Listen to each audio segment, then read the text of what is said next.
Welcome back to some more of reviewing big data. This is lesson 2, data tracking. Personally identifiable information, or PII, refers to the data that can directly or indirectly identify individuals.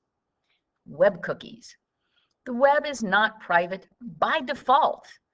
Websites often use cookies to track user actions on their site and even across other sites. Websites track user history in order to improve their services.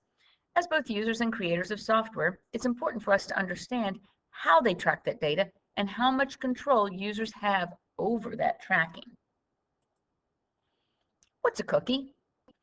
It was coined from the term magic cookies that derives from a fortune cookie, a cookie with an embedded message.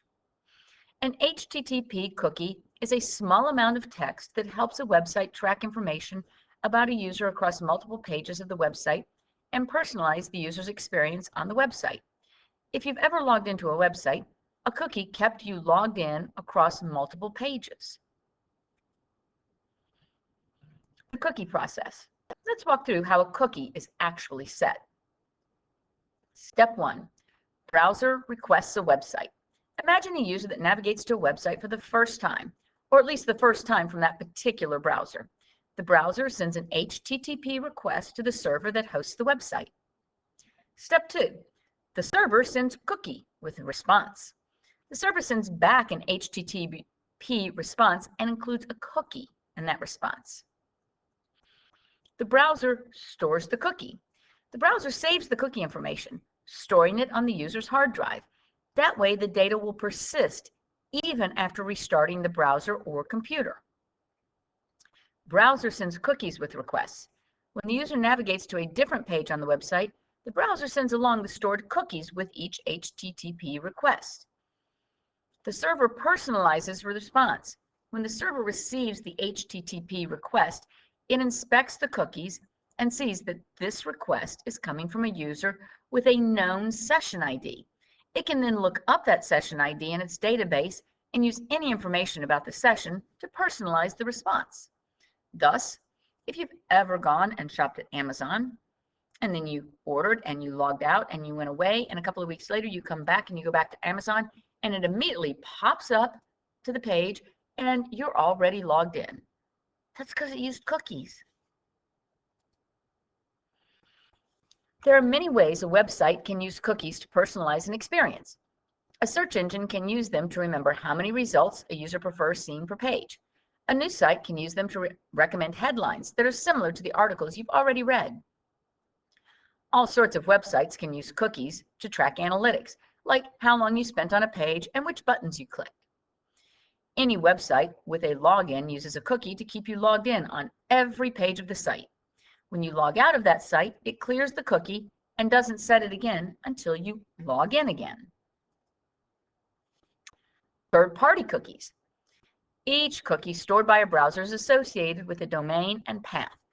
When you visit a website and its server sends back an HTTP response with a cookie, the browser associates that cookie with the domain of the server. That's called a first-party cookie. However, a website can also include resources from other domains, like an image, iframe, or script. When the browser requests those resources, their servers can also send back cookies which will now be associated with their domain. These are called third-party cookies. A 2016 study found that the average website loaded in about 20 third-party cookies, and the average news site loaded double that amount. What are they doing with all those cookies? Not gaining weight per se, but most third-party cookies are used for advertising. Imagine a user that visits a food blog with a recipe for gluten-free cookies. That blog includes a Facebook ad with a cookie.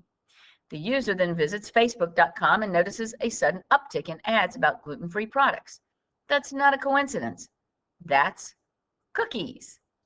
Since third-party cookies serve a very different purpose than first-party cookies and infringe more on the privacy of web users, browsers have made it possible to disable third-party cookies entirely. Search history. When you see an ad on a site that seems personalized to your interests, do you feel happy that it's catering to you, or mad that it knows you so well. A search engine is a service that builds an index of the World Wide Web and gives users a way to search that index. Now that search engines put an entire web full of answers at our fingertips, it's tempting to use them to answer all of our burning questions. Once we type our questions and press search, it's up to the search engine what they will do with the data. Depending on which search engine we're using, our queries might be getting logged in a database and stored for all time. A search query itself isn't typically private information. There are probably many people in the world who want to build a jet ski. However, the search engines can log much more than the query. They can add all sorts of potentially identifiable information. Search engines frequently include advertisements along with search results, since that's how they make enough money to keep operating a search engine for free. Once they start collecting a user's search history, the advertisements can be based on more than just the current query. In addition to operating a search engine, Google also runs a very popular ads network, which runs ads on millions of non-Google websites. The Google Ads system can use search history to personalize the ads that show up on the non-Google websites. Next up will be Lesson 3.